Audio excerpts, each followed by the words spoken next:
Hello everyone and welcome back to our A to Z of Prekshadayan series.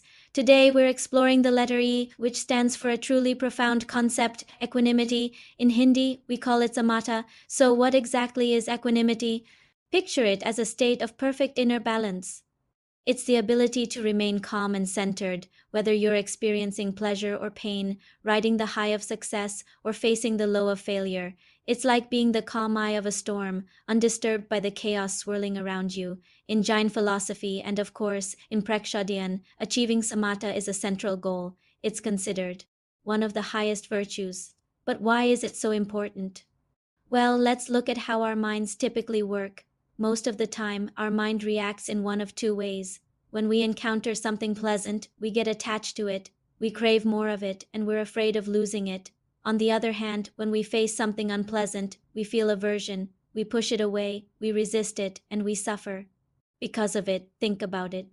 You get a promotion and you're ecstatic. That's attachment. You get stuck in traffic and you're furious.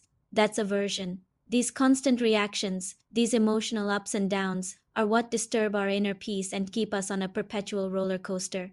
They create ripples in the calm lake of our consciousness. This is where the practice of Prekshadayan comes in. It's a powerful tool that trains us to break this cycle of reaction. How? By teaching us to become impartial observers of our own inner world. Through meditation, we learn to watch our sensations and emotions as they arise, without labeling them as good or bad, without clinging to them or pushing them away. Let's say you're meditating, and a pleasant sensation of warmth spreads through your body.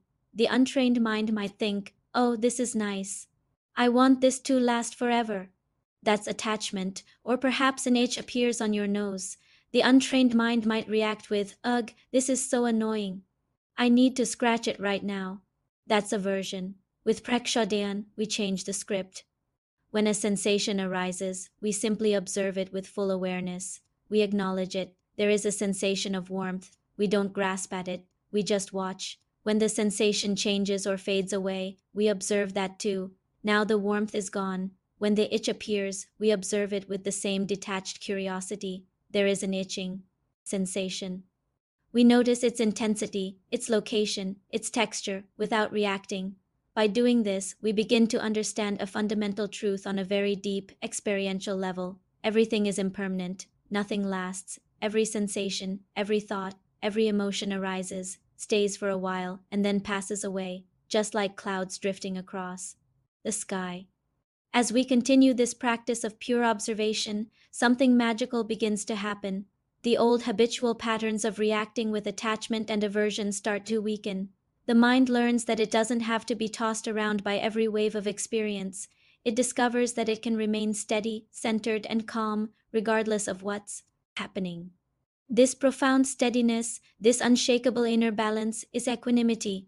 Now, it's very important to understand that equanimity is not the same as indifference or apathy. It doesn't mean you stop caring or become an unfeeling robot. Far from it. Indifference is a state of numbness, of shutting down.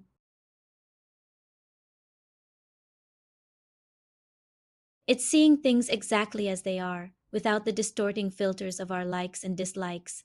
A person who is established in equanimity doesn't stop feeling. They feel joy, they feel sadness, but they are not overwhelmed by them. They are not a slave to their emotions.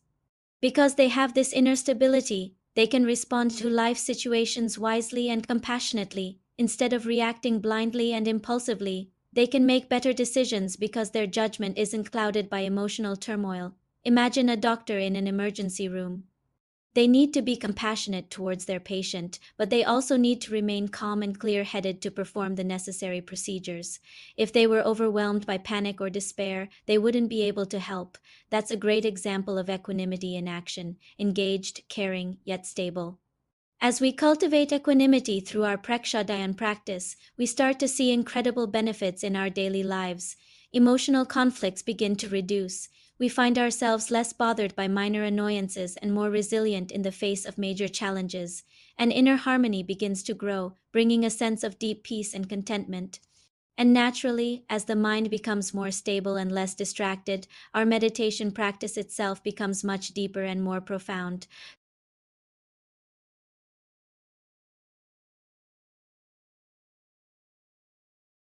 It's about becoming the master of your own inner house. Thank you for joining me today to explore the beautiful concept of equanimity. I hope this inspires you to bring a little more samatha into your own life. Join us next time as we continue our A to Z journey. Don't forget to like, share, and subscribe for more insights into Prekshadayan. See you soon.